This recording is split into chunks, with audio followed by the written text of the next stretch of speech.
ಶ್ರೀ ಪರಮಾತ್ಮನೇ ನಮಃ. ಶ್ರೀಮದ್ಭಗವದ್ಗೀತಾ ಅಥ ತೃತೀಯೋऽಧ್ಯಾಯಃ. ಕರ್ಮಯೋಗಃ. ಸಕ್ತಃ ಕರ್ಮಣ್ಯ ವಿದ್ವಾಂಸಃ ಯಥಾ ಕುರ್ವಂತಿ ಭಾರತ ಕುರ್ಯಾದ್ವಿದ್ವಾಂಸ ತಥಾ ಸಕ್ತಃ ಚಿಕೀರ್ಷು ಲೋಕಸಂಗ್ರಹಂ. ಎಲೈ ಭಾರತ, ಅಜ್ಞಾನಿಗಳು ಫಲಾಸಕ್ತಿಯಿಂದ ಕರ್ಮ ಮಾಡಿದರೆ ಜ್ಞಾನಿಗಳು ಲೋಕ ಕಲ್ಯಾಣಕ್ಕಾಗಿ ನಿಸ್ವಾರ್ಥದಿಂದ ಕರ್ಮ ಮಾಡಬೇಕು. ಮನುಷ್ಯ ಜ್ಞಾನದ ಕೊರತೆ ಇದ್ದಾಗ ತಾನು ಮಾಡುವ ಕೆಲಸದಿಂದ ಬರಬಹುದಾದ ಫಲದ ಬಗ್ಗೆಯೇ ಯೋಚಿಸುತ್ತಾನೆ.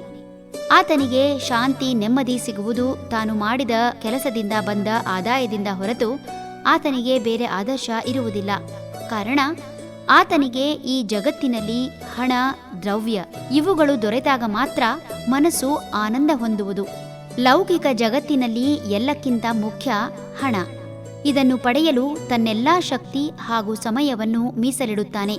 ಆದರೆ ಜ್ಞಾನಿಗಳು ಅಜ್ಞಾನಿಯಂತೆ ಹಣ ಮಾಡುವುದೇ ಕಾಯಕ ಎನ್ನುವ ದೃಷ್ಟಿಕೋನದಿಂದ ಕೆಲಸ ಮಾಡಬಾರದು. ಇಂದಿನ ಪ್ರಪಂಚದಲ್ಲಿ ಸಾಕಷ್ಟು ಜನ ಆಸ್ತಿ, ಮನೆ, ಹಣ ಮಾಡಿಕೊಂಡು ಒಂದೆಡೆ ಜೀವಿಸುವುದು ಕಾಣುತ್ತದೆ. ಮುಂದಿನ ಜೀವನ ಚೆನ್ನಾಗಿರಬೇಕು, ತನ್ನ ಮಕ್ಕಳು ಮೊಮ್ಮಕ್ಕಳು ಒಟ್ಟಾರೆ ಕುಟುಂಬ ಚೆನ್ನಾಗಿರಬೇಕೆಂಬ ಆಸೆಯಿಂದ ಕೂಡಿಟ್ಟು ಮಾಡಿದ ಆಸ್ತಿ ತಮ್ಮ ಮಕ್ಕಳು ಬೇರೆ ದೇಶ ಸೇರುವ ಮೂಲಕವೋ ಪಟ್ಟಣ ಸೇರುವ ಮೂಲಕವೋ ತನ್ನೆದುರೇ ಹೊಲ, ಮನೆ, ಸ್ಥಿರ ಚರಾಸ್ತಿಗಳು ಹಾಳಾಗುವುದು ನೋಡುತ್ತಾ ಕೂರದೆ ವಿಧಿಯಿಲ್ಲ.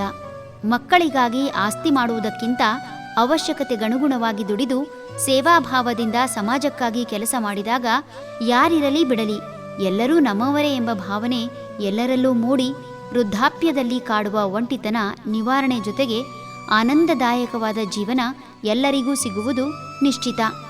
ಜ್ಞಾನಿಗಳು ನಿಸ್ವಾರ್ಥದಿಂದ ಕರ್ಮ ಮಾಡಿದಾಗ ಉತ್ತಮ ಸಮಾಜ ನಿರ್ಮಾಣವಾಗುತ್ತದೆ. ಜ್ಞಾನಿಗಳು ಸ್ವಾರ್ಥಿಗಳಾದಂತೆಲ್ಲ ಸಮಾಜ ಅಧೋಗತಿಗಿಳಿಯುವುದು ನಿಶ್ಚಿತ.